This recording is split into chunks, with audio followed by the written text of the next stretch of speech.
Well, it didn't take too long, but we finally have a name for the newest ship coming to the Margaritaville at Sea fleet.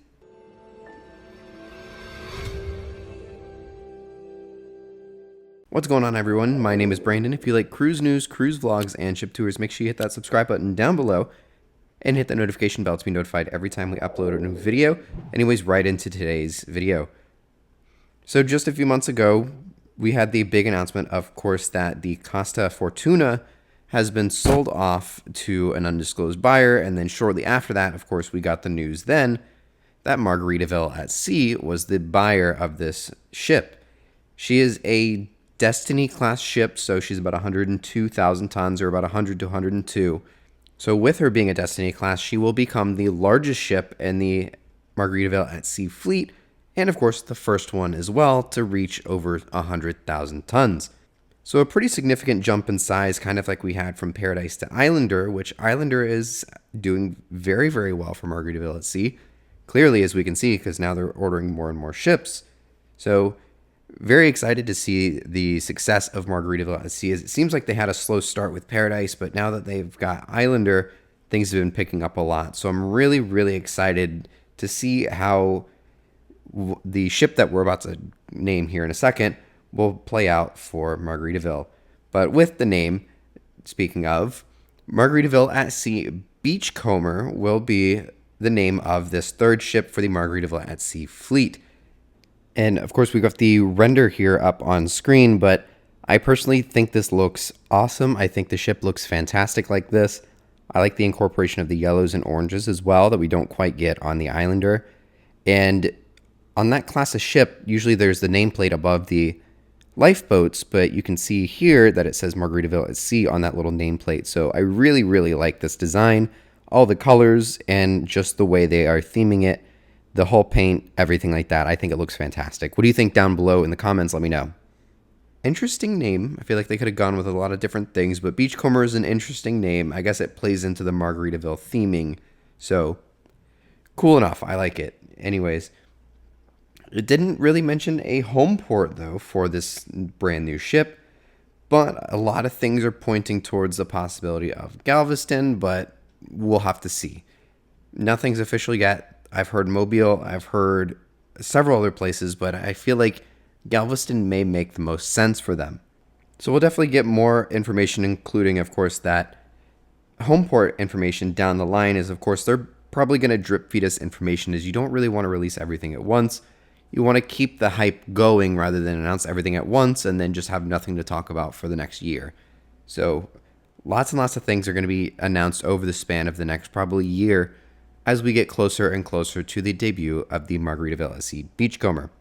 Some of the few things that we're probably going to see as well is a lot of new things and firsts for Margaritaville at Sea, as of course the larger ship means more venues, more options, say restaurants, bars, clubs, things like that. So it looks like we're probably going to get, of course, the typical Margaritaville at Sea theming, the giant flip-flop down in the atrium, as well as the beach theming throughout the ship, and of course just the overall Margaritaville vibe. We'll probably see some now signatures to the fleet, of course, like the 5 o'clock somewhere bar and Cheeseburger in Paradise, License to Chill, alongside some new experiences as well. So lots and lots to really look forward to with this. And honestly, like I've always been iffy on Margaritaville at Sea, but ever since the release of Islander, they seem to have completely done a 180 with everything, and they seem to be doing very, very well. I've been even seeing that Islander is pretty consistently selling out and sailing full, which is amazing to see. So glad that there's just a little bit more maybe competition inside the cruise industry. Of course, they're not really nearly like the big four with Carnival, MSC, Royal, and Norwegian, but you know, they are very much up and coming, and I wouldn't be surprised at some point within the next maybe 5 years or so that we see them actually order a new build. Of course, that's just, of course, speculation, but that's something that I could definitely see, as they seem to be doing very well for themselves. I feel like their next ship is probably going to be, you know, another second-hand or, you know, not a new build, but lots of really positive things are coming out of Margaritaville at Sea. So it's great to see, honestly. Now, wherever the ship ends up home porting, I do anticipate this being their first full-time 7-night ship. Of course, there are 7-night sailings. Yes, of course, on the Islander out of Tampa, but it's not the full-time schedule as she primarily does 4- and 5-night cruises with the occasional 7-night mixed in there. Of course, as I've mentioned, Islander sails out of Tampa, then Paradise sails out of West Palm Beach. So they did announce that this is going to be a whole new home port as part of their large expansion plans for the fleet. So it is definitely not likely, and I guess not going to happen at all, that she's going to go to Tampa. And of course, she's probably too big unless the funnel's just slightly shorter than a carnival whale tail. But I do not believe she would be able to fit into the port of Tampa, just given that there is that big Skyway bridge. And even the Paradise is kind of cutting it close when it comes to the length of the ship when it comes to West Palm Beach. She actually has to get really close up to the dock. So very interesting and very excited to see what comes out of the Margaritaville at Sea Beachcomber.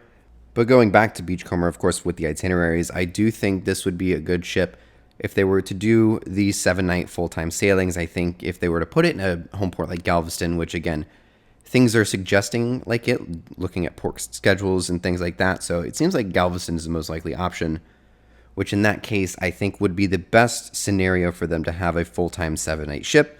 That way they consistently can go to places like Cozumel, Roatan, Costa Maya, even Belize if possible. So there's a lot of options, at least for the Western Caribbean, when it comes to being able to do the 7-night cruises. Of course, when you're in Galveston, you're stuck to basically Western Caribbean unless you want to go a 6, 7, or 8-night cruise just over to the Bahamas. You go to Nassau and Freeport and then head back.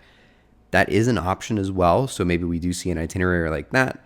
But at the same time, if I'm going to go on a 7-night cruise, I personally, at least, let me know in the comments, I don't know if I would go all the way to Nassau just for, 4 other sea days to head back over to Galveston. But let me know, because I know Carnival does do that on the Dream occasionally. So, and again, let me know in the comments down below if you've ever cruised from the Port of Galveston, if you're excited for her to potentially head there, as Galveston's really blowing up as well. It's getting really, really large. We've got MSC with the Seascape heading over there later on this year. If you want to check out the MSC Seascape, I have a tour that's going to be linked over there as well. So if you're a Galveston cruiser interested in the Seascape, go check that out.